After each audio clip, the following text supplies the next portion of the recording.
Middletree is a nonprofit education center. We do tutoring, test prep, college counseling, summer programs, all sorts of different stuff. But we do it in a very, very unique way. As a matter of fact, it's so unique, I'm not aware of any other program on the planet that actually does what we do. And I'm going to explain to you how we do what we do. But first I'm going to explain to you why we do it. Because if you understand why, you'll understand the how will be pretty apparent, I think. Middletree has an enormous mission, and I'm aware of what a giant mission it is. It's to do nothing short than fix the broken education system that we have in this country. And it is terribly, terribly fractured. I realize what a bold thing that is to do. But we're doing nothing short of that in our small corner of the world. And again, I'm going to explain to you kind of how and basically how and why. Just to give you a little context, though, before I get into that, is I'm a theologian, and being so, I did my PhD work here in Claremont Graduate University in the philosophy of religion and theology. And while I was here, I studied, obviously, religion, right? And I looked at the foundational things of religion. And that foundational story of traditions we're very familiar with in the West is, again, we're all very, very familiar with this story. It's the story of the Garden of Eden. It's the story of Adam and Eve. And the traditional narrative of that story is that it is about original sin and our fallen natures and why we have the kind of out-of-step nature and we're out of step a little bit with reality. Why we have, this whole process of suffering, why we toil the earth and labor pains and all that stuff. And that is, again, the traditional narrative of that story. But I, in studying that story, found out something else about it, is that story is about our consciousness as much as anything. It's about the way that we come to structure the kinds of minds that we have. And that process is one of education. And yet this was a bad thing for Adam and Eve. They just sort of woke up one day and had this awareness. They had this consciousness. They kind of get duped into it. And when they get cast out, God gets very angry with them and expels them from this garden. But Adam and Eve... well, by the way, in the spirit of education, just so you know, there's some early sects of Christianity that we know as the Gnostic traditions that actually hail the serpent as the hero of that story, that actually have the serpent as the thing that really leads Adam and Eve to this kind of consciousness that they have. And there's another version of that story in Gnosticism that says that Adam and Eve not so much were expelled from the garden, but that they chose to leave the garden on their own accord, because after having gained this knowledge, they didn't want to stay blissfully ignorant. And everything that we do is an opportunity to structure the kind of consciousness that we have. And yet, again, Adam and Eve just sort of woke up with this consciousness, or so the story goes. In a similar way, I think that we kind of just one day wake up with a consciousness. In a similar way, before we're born into a nation, a culture, a society, a system that we aren't aware of is inherent within us. Something that we didn't choose, something that we just kind of awoke to. And all of this is, again, kind of thematic with that original story. We pay very little attention to the kind of consciousness that we have. We pay very little attention to how we go about structuring that mind. And yet this is the process of education. One of the things we pay the least amount of attention to is how we go about educating ourselves, is how we go about the actual formal structure of education. And that formal structure of education is one of the most important things that we have, right? But one day we just sort of go and hand ourselves off to an institution that tells us pretty much what we're going to learn, how we're going to learn it, and what we're going to do while we're there. We don't get a choice. We don't get a say. We don't, really have any dialogue with the kind of education that we have. This thing that structures our minds. This thing that we are. And our consciousness is the most important thing about us, right? Our consciousness structures the kind of beings that we have, structures the kind of society that we have. It makes us who we are, and it forms for us the kind of life that we have. And yet we don't really choose it. We, again, just sort of get handed off to this system, to this thing that has already been chosen. Now, there are two major problems that we see with the education system as it is. The first is pretty common knowledge. The first, it's almost cliche, as a matter of fact. It's that education is really tied to a monetary system. It's really tied to how much funding is available for a particular school. And this is why schools in certain districts just have more resources, right? They generally live in wealthier communities, at least in the public sector. And this is why we also say that schools in the private sector tend to be quote unquote better. Really all they are is more resourced. Because obviously the more money that you have, the more resources that you have, the more able you're, the better you're able to do this job of quote unquote educating. So that's a big problem, is that we tie our actual minds to a monetary system. We tie the kinds of beings that we are to something that really isn't actually real, that Wall Street determines, right? This, again, is another thing that we don't get any say over. We're born into a nation, we're born into a culture, we're born into a society, we're born into our family's household income. It might not come as any surprise to you to learn, though, that the number one determining factor of a grade point average, of an ACT and SAT test score, and hence admission into college, is a person's household income. Does that seem fair to you? Doesn't to us. Have you looked at your tuition bill lately? You guys are at one of the best schools in the world. This costs a lot of money. A lot of money. And if you go to grad school, it's going to cost a lot more. I always joke that I'm glad that I got my degree in philosophy so I could think about, like, how am I going to pay off my right? So this is a difficulty, and it's a big one. Because there are so many more people living in impoverished areas, right?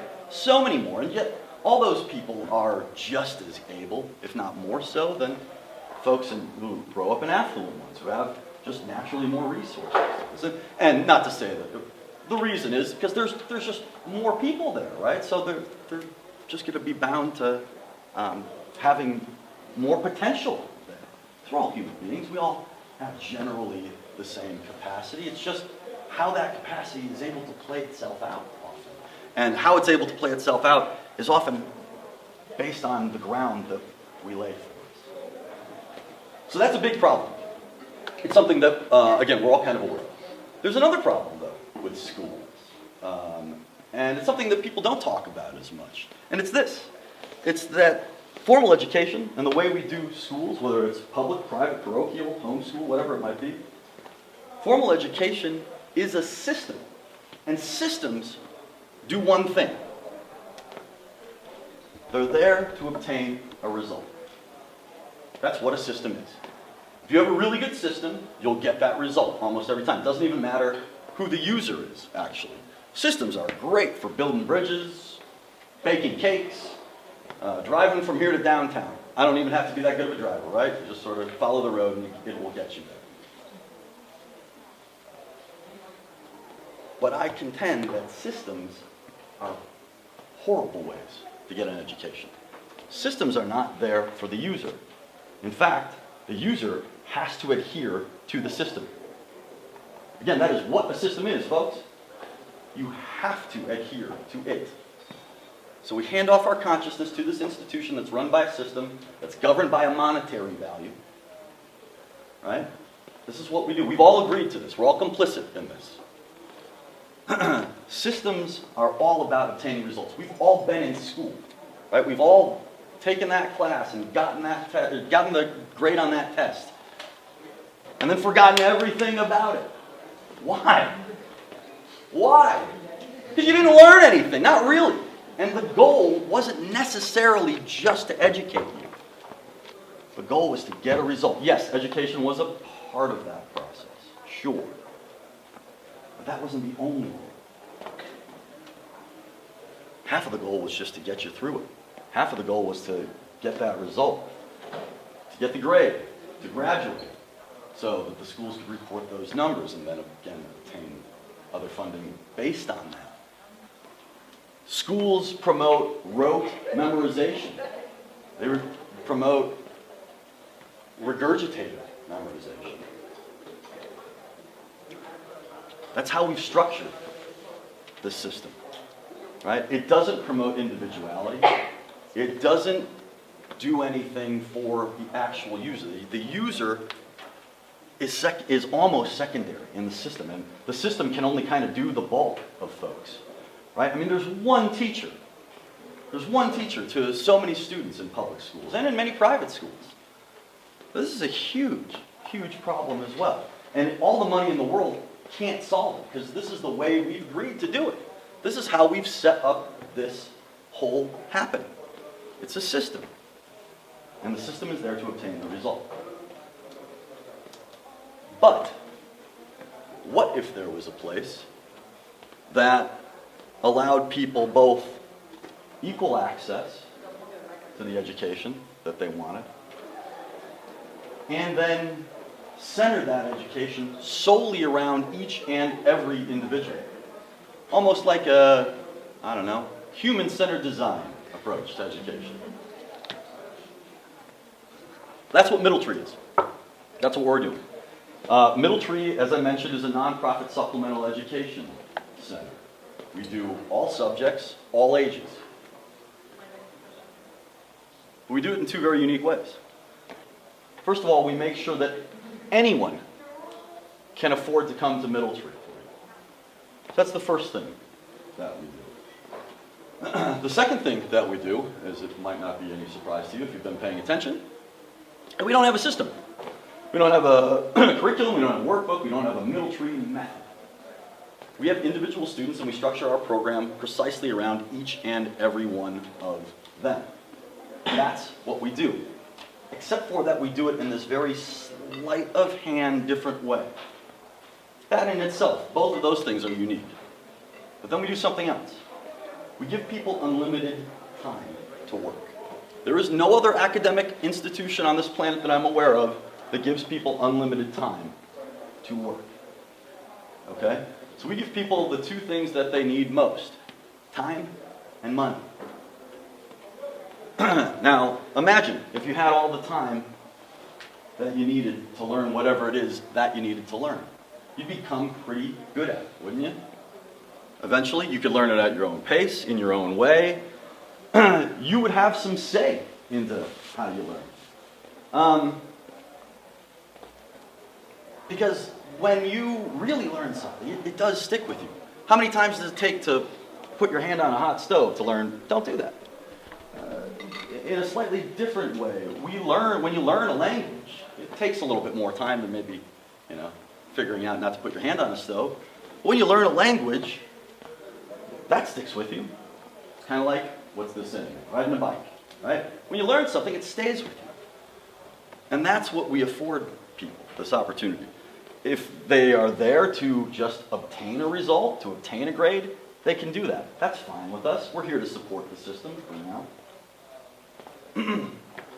Whatever people want to learn, we teach it to them in whatever ways that they need. And we do it simply by giving them all the time that they need. All the time that they need obviously allows them to, like I said, do it at their own pace and in their own way. But it also allows them to be their very best selves. And it also allows people to be the best version of themselves. We give people the kind of consciousness that they actually deserve. We give people the capacity to learn things in a way that suits them best. Whereas the system is all about, again, you adhering to it. But ask yourself this: did anything or anyone ever become great by following the pattern exactly that came before them?